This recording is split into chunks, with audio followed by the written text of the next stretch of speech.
Donc moi, Ezekiel Simon, j'accompagne les solopreneurs et les commerciaux Ouais. à vendre. Mm. Donc je vais aller optimiser leur process de vente, les techniques de vente. Donc clairement, mon offre, moi, c'est à chaque fois, je t'apprends à vendre en 4 heures. Ouais. Donc souvent sur la partie solopreneur, parce que ils vont se lancer sur un business, voilà, ils ont leur partie technique qu'ils maîtrisent parfaitement bien, Mm. mais sur le côté vente, il y en a beaucoup qui n'ont jamais fait de vente.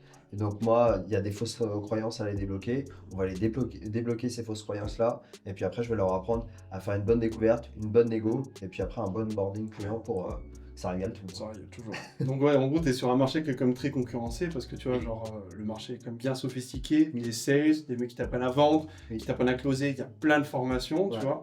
Et en fait, le challenge qu'il y a dans ta niche, c'est surtout de se dire, ok, super, tu vas m'apprendre à vendre, c'est quoi ton élément de différenciation, tu vois? Exact. C'est quoi ta saillance, c'est quoi le croustillant derrière, tu vois? Exact. Surtout que ce qui est important, et je suis 100% modeste avec ça, il y a beaucoup de personnes, il y a de très bons vendeurs Ouais. et il y a de très bons formateurs pour Ouais. vendre.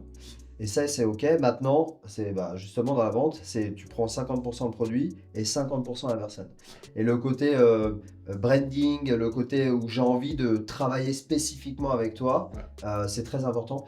Et on va y revenir juste après, petit open loop, mais c'est grâce à ça justement que je suis rentré dans ton ACO. C'est le truc où je me suis dit, il faut que je trouve mon élément de différenciation Ouais. pour que les gens se disent, OK, il est compétent comme tous les autres, mais il a ce petit truc en plus et je sens que le feeling va bien passer avec lui. Cet élément de différenciation. Et justement, tu vois, genre, quand tu m'as découvert, je pense que c'est sur LinkedIn, c'est Ouais. quoi un peu ce... Moi, l'élément sur lequel je t'ai découvert et que j'ai matché direct, c'est ton putain de Pikachu, mec. Pikachu. Tu vois. Mettez des Pikachu dans vos Mettez infographies. des Pokémon.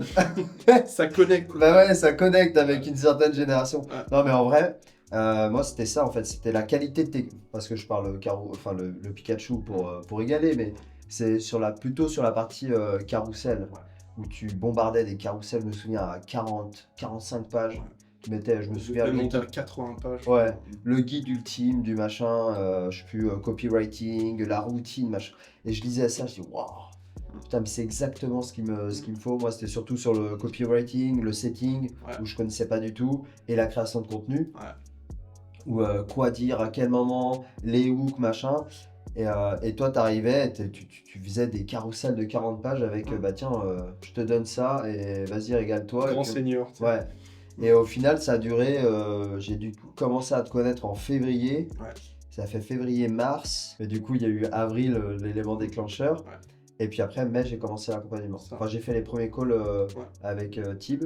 Et je suis rentré dans l'accompagnement vers mi-mai, début juin. Ouais. Donc il t'a fallu à peu près 2 mois de contenu. 3 mois, c'est aussi intéressant pour les gens qui Oui. nous écoutent. Tu vois qu'en fait, les gens vont pas acheter tout de suite. Ils vont d'abord consommer du contenu, créer une sorte de familiarité, s'habituer finalement à la personne Ouais. pour se dire, ok, on y va. Et l'élément déclencheur, du coup, c'est quoi toi?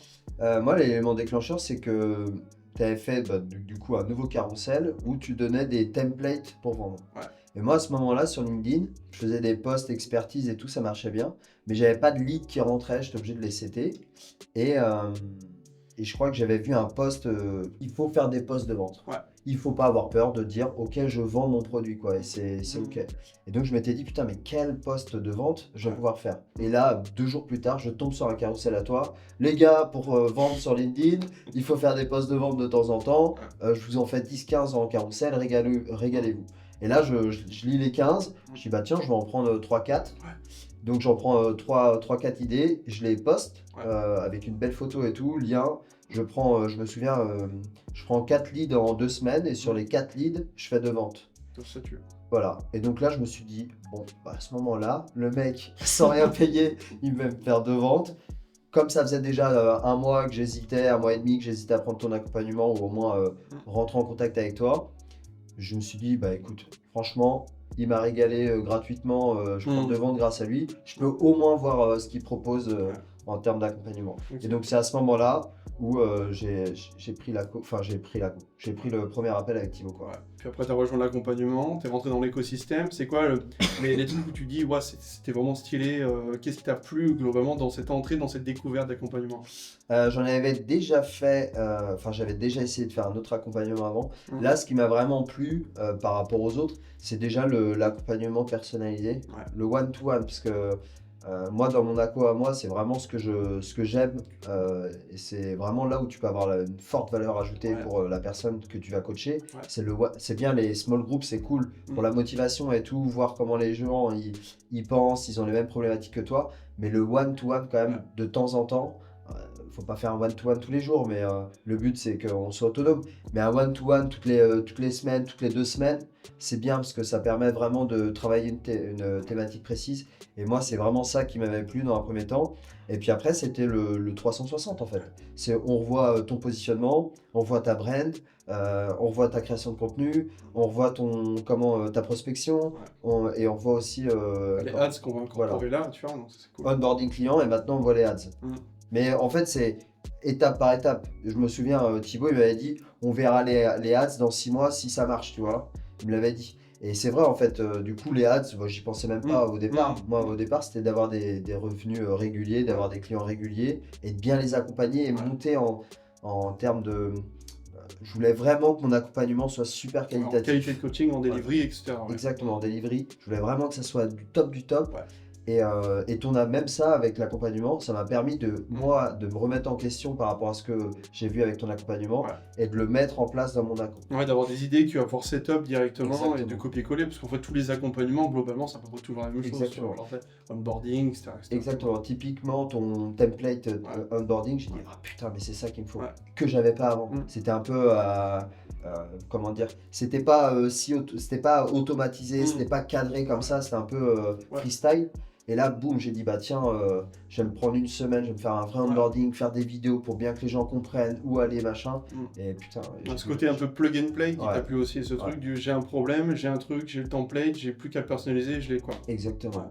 Et puis après, il y a aussi la capacité à la personne d'être smart et d'y aller, quoi. Parce que si t'as vraiment envie de t'en sortir avec la co, putain, bah, tu t'en sors large, quoi. En termes de chiffres, là, t'as pu aller chercher quoi, là, globalement, sur les gros mois là, que t'as fait, là, un petit peu, là? Bah là, tu vois, sur les 3 derniers mois, j'ai fait 20K sur 20 mois, ce qui est pas mal, puisque l'objectif, au départ, je tournais à...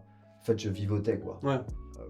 Début d'année, je faisais des mois, je faisais 2, 5, après je faisais 0. J'ai eu le mois de mars où j'ai fait 0, je me suis dit, putain, merde, tu te remets en question, quand même. Tu prends une petite fessée. Ouais, tu prends une petite fessée. Puis après, je refais 4 et je sais pas trop en fait. Et là, ça y est, en fait, j'ai une stratégie où je sais exactement qu'est-ce qu'il faut que je mette en place pour aller chercher X résultats. Et ça fait place parce que là, tu vois, 20K en 3 mois.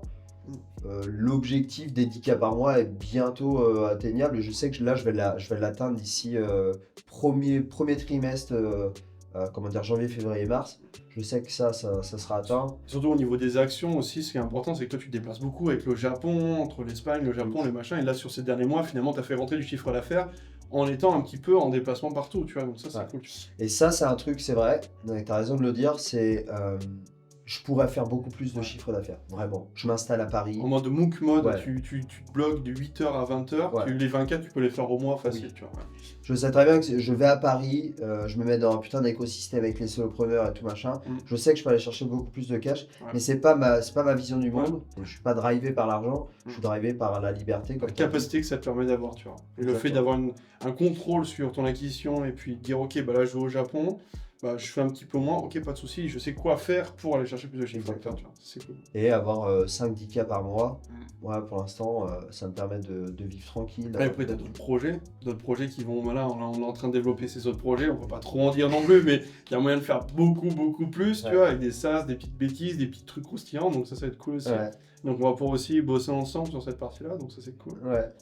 Non, mais bien sûr, là, c'était vraiment sur la partie coaching. Et comme tu l'as dit, du coup, je suis en train de... Forcément, il se passe plusieurs choses dans une année, dont une belle chose, enfin une belle opportunité qui s'est présentée. On me l'a fait comprendre parce que moi, j'étais pas forcément, tu vois, réceptif au départ. Je me suis dit, bon, bah tiens, ça régale gratuitement. Mais là, quand il y a des gens, ils m'ont dit non, mec, il faut que tu y ailles à fond.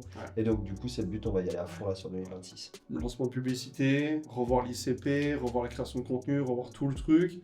Bah là, c'est un nouveau, tu vois, c'est un peu un nouvel accompagnement qui commence dans le sens où, ça y est, LinkedIn, tout ça, je maîtrise. Le setting, la création de contenu, le onboarding client, delivery. C'est important aussi, je te coupe, mais ce côté tu peux faire rentrer du cash. sans bosser 8 heures et défoncer 8 heures par jour sur LinkedIn, tu vois. Oui. Là, tu as tout automatisé, ta création de contenu, tes carousels, ils sont automatisés. Mm. Là, tu vas avoir quelqu'un qui va mettre en place tout ce qui est routine d'engagement sur LinkedIn, donc ça dégage. Oui. En vrai, LinkedIn, tu vas y passer 10 minutes par jour, quoi.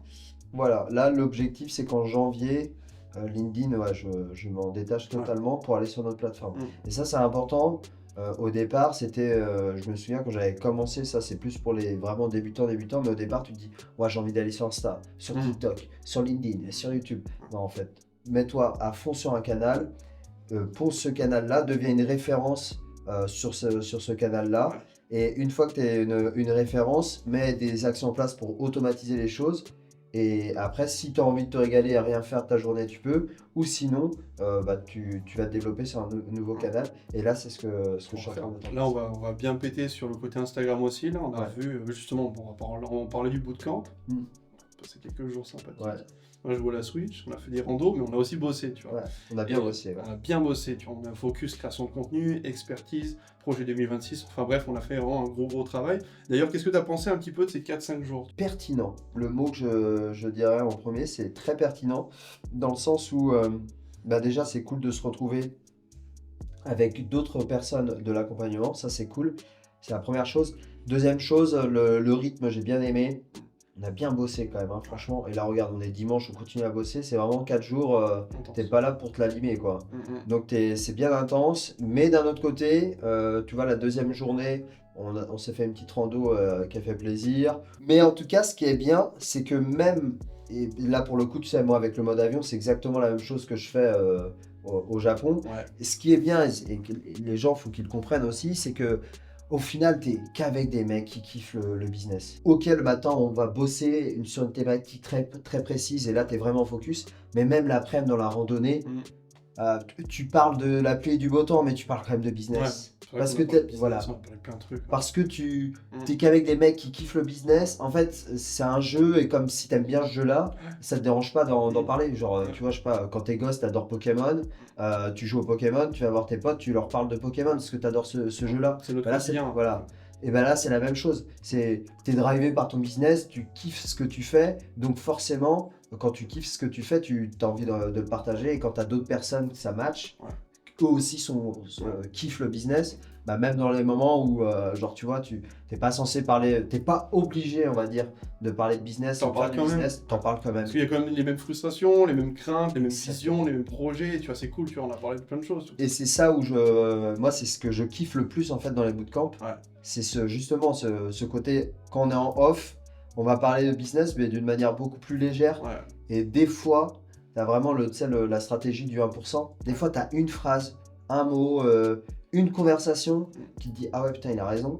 Tu vas pivoter de 1%, mais ce 1%-là, sur 365 jours, tu as une différence monumentale sur ton business. D'ailleurs, c'est quoi un peu le déclic que tu as eu? Si tu devais revenir un truc, tu dis « Putain, ce bootcamp, ça m'a permis de débloquer ça », c'est quoi? La possibilité de voir encore plus grand.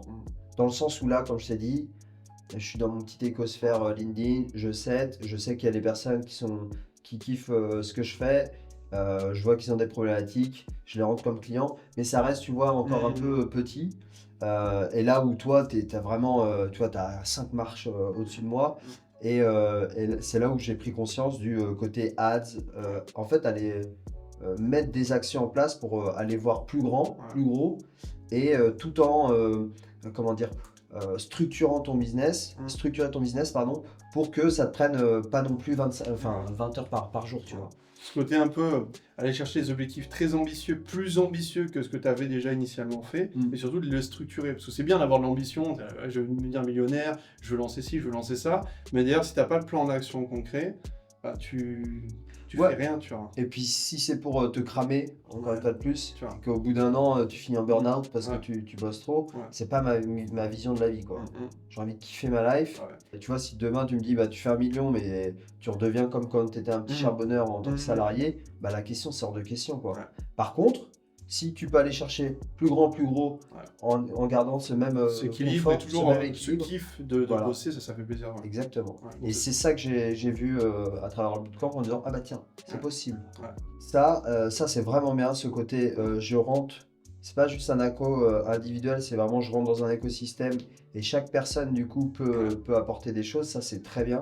Et une deuxième chose que j'ai bien aimé, c'était cette notion, alors j'ai oublié le terme technique, mais avec ce côté de je suis dans ma zone de confort, je branle rien, je suis dans ma zone de un peu inconfort, ma zone de risque, ma zone de danger. Ouais. Ça m'a fait du bien de voir que d'autres personnes se sont bien mouillées aussi. Tu vois, On a mouillé le maillot là. on a mouillé le Parce maillot. qu'on a mis des gros objectifs pour 2026. Ouais. Exactement. Et Je mis tout nu. Hein. Ah, on s'est mis à poil. T'as un petit mot de la fin pour terminer cette vidéo? Tout est possible. Tout est possible quand on a les bons outils, les bonnes personnes à disposition. Vraiment, ne pas avoir peur d'investir sur soi. Tu vois, là encore cette année, je pense sincèrement que je vais remettre au moins 10-15K dans des accompagnements. On en parle avec Yann. C'est un truc il y a 2-3 ans, je me disais, ouais, non, mettre un accompagnement à 2000 €, c'est impossible. Maintenant, en fait, ça me paraît tellement logique de mettre vraiment des moyens sur soi-même pour vraiment progresser. Sur des thèmes bien précis. Donc, ne pas avoir peur d'investir sur soi. Et la cinquième chose, c'est que rien n'est tout cuit. Là, tu vois, je te disais, on disait dans le mois de janvier, tu vas bosser 10 minutes sur LinkedIn.